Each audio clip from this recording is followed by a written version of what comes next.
তোমার প্রতি আমার ভালোবাসা আজও সেই আগের মতোই আছে। তোমার প্রতি অনুভূতি আজও সেই আমার আগের মতোই আছে।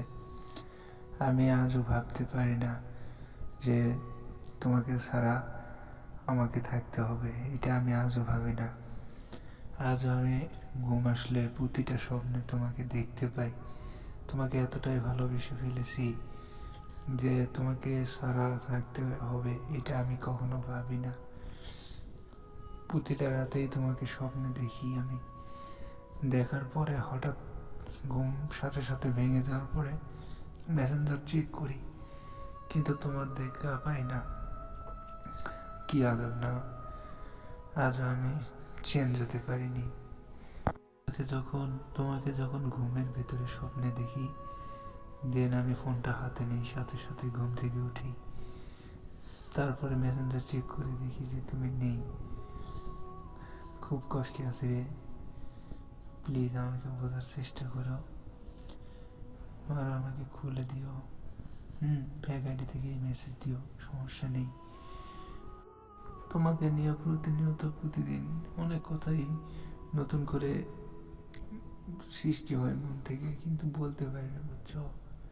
অনেক কথাই প্রত্যেক দিন। তুমি কথা না বলা তো কি হয়েছে, তুমি কথা বলা বন্ধ করেছো তো কি হয়েছে? আমার প্রত্যেকটা দিনে এখনো তোমার জন্য অনেক কথা জমা হয় মনে, যেগুলো আমি বলতে পারি না, শেয়ার করতে পারি না। প্লিজ আমার ব্লগটা খুলে দিও। ব্লগ বলতে ওই যে ব্যাক আইডিতে মেসেজ দিও। হ্যাঁ, তোমার সাথে অনেক কথাই জমা আছে, যেগুলো মন চাইলেও বলতে পারি না। আমি অনেক কষ্টে আছি, জানো। তোমার বিশ্বাস করবে না হয়তো, আমি তোমার সাথে যেই রুমে বসে থেকে কথা বলতাম, সেই রুমে আমি আজকে থাকতে অনেক ভয় লাগে, বুঝছো? একাকিত্ব লাগে, কিছুই ভালো লাগে না, ফ্রেন্ড সার্কেল ভালো লাগে না, কিচ্ছু ভালো লাগে না। যেখানে যাই সেখানেই শুধু তোমাকে নিয়েই চিন্তা করি।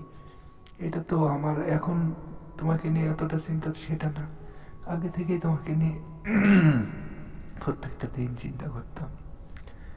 এটা তুমি মানো বা না মানো, কিন্তু আমি তোমাকে প্রত্যেকটা মুহূর্তে আগে থেকে অনেক মিস করতাম, এখনও করি। প্লিজ, আমার খুব কষ্ট হচ্ছে রে, কথা বলো প্লিজ, প্লিজ। আমি এই সম্পর্কটাকে নষ্ট করে দিতে চাই না, বুঝছো? প্লিজ আমার সাথে কথা বলো রে, প্লিজ।